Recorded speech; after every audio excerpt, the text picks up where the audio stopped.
Hi hi అందరికీ. Hi hi. Hi, అందరూ బాగున్నారా? ఈరోజు మేము మరి గంజితనగర్ దగ్గర ఉన్నటువంటి ఒక మారుమూల ప్రాంతమైనటువంటి బిరసరోడ్ అనే గ్రామానికి మేము వచ్చాము. ఇక్కడ చూసినట్లయితే సీనరీ బాగుంది, లొకేషన్ బాగుంది. తర్వాత ఈ ప్రదేశం ఇప్పుడు మీరు చూస్తారు, పూర్తిగా చూడండి. చూసినప్పుడు ఈ లొకేషన్ అనేది మీకు అర్థమవుతుంది. మన విజయనగరం దగ్గర ఉన్నటువంటి రామతీర్థాలు ఏదైతే ఉందో, రాముడు లక్ష్మణుడు ఏదైతే టెంపుల్ ఉందో, ఆ టెంపుల్ ఈ గ్రామంలో ఈ రాయి దగ్గర అవ్వాల్సిందని దీనికి ఒక చరిత్ర ఉంది. కాకపోతే అప్పట్లో పురాతనంలో మరి పూర్వీకుల కాలంలో దీనికి ఒక హిస్టరీ ఉంది. ఎవరో దేవుళ్ళు అనే వాళ్ళు ఇక్కడికి వచ్చి ఏదో తీయడానికి వచ్చినప్పుడు చాకల వాళ్ళు వచ్చి చూసినప్పుడు దాన్ని మళ్ళీ తిరిగి అక్కడ తీసుకోవడం జరిగిందంట. సో ఈ లొకేషన్ అయితే చాలా బాగుంది ఫ్రెండ్స్. మీకు ఈ వీడియో నచ్చితే లైక్ చేయండి, షేర్ చేయండి, సబ్స్క్రైబ్ చేయడం కూడా మర్చిపోండి ఫ్రెండ్స్. Thank you. అలాగే చూసినట్లయితే చాలా బాగుంది. చాలా హిస్టరీ ఉందంట. ఎందుకంటే అప్పట్లో దేవతలు దేవుళ్ళు అనబడినటువంటి వారందరూ కూడా ఇక్కడ సంచరించారని మేము విన్నాము. ఎందుకనంటే అప్పట్లో దీనికి రామతీర్థాలనే రావాలండి ఇక్కడ. ఎందుకనంటే ఇక్కడ రావాల్సిందే అక్కడికి వెళ్ళిపోయిందని అంటున్నారు ఇక్కడ పూర్వీకులు. ఎందుకంటే పెద్దవారు ఉంటారు కదా, వాళ్ళకంటే మనకు అనుభవం తక్కువ. ఎందుకంటే వాళ్ళకి తెలిసినంతగా మనకేమీ తెలియదు కదా. సో దాన్ని బట్టి నేను చెప్తున్నాను. ఎందుకనంటే మాకు పూర్తి ఇన్ఫర్మేషన్ అంటే ఇక్కడ ఉన్నటువంటి పూర్వీకులు ఎవరైతే ఉన్నారో పెద్దవారు, వారిని అడిగినప్పుడు వారు మాకు చెప్పిన సమాచారాన్ని మీకు అందిస్తున్నాం మేము. ఎందుకనంటే మేము కూడా చాలా ఇలాంటి విషయాలంటే మాకు కూడా చాలా ఆసక్తి. అందుకోసమే మేము తెలుసుకునేదే కాకుండా మీరు కూడా చూసి కొన్ని విషయాలు తెలుసుకుంటారని ఆశిస్తున్నాం.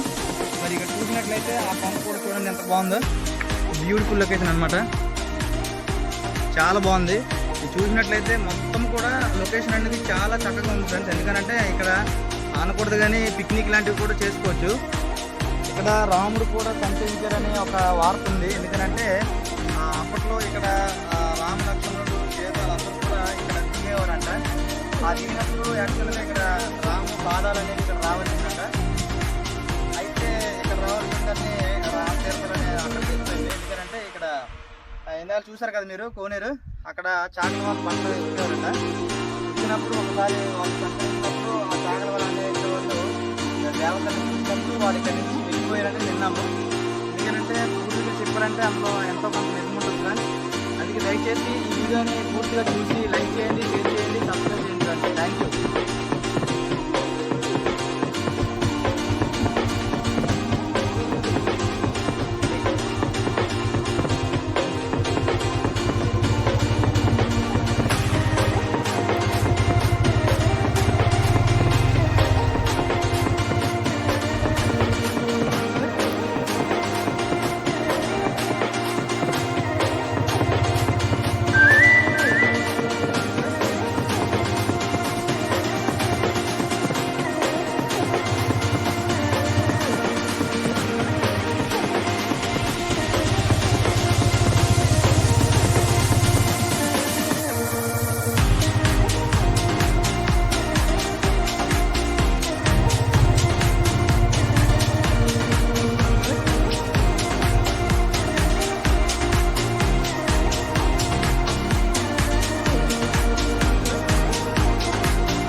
Okay.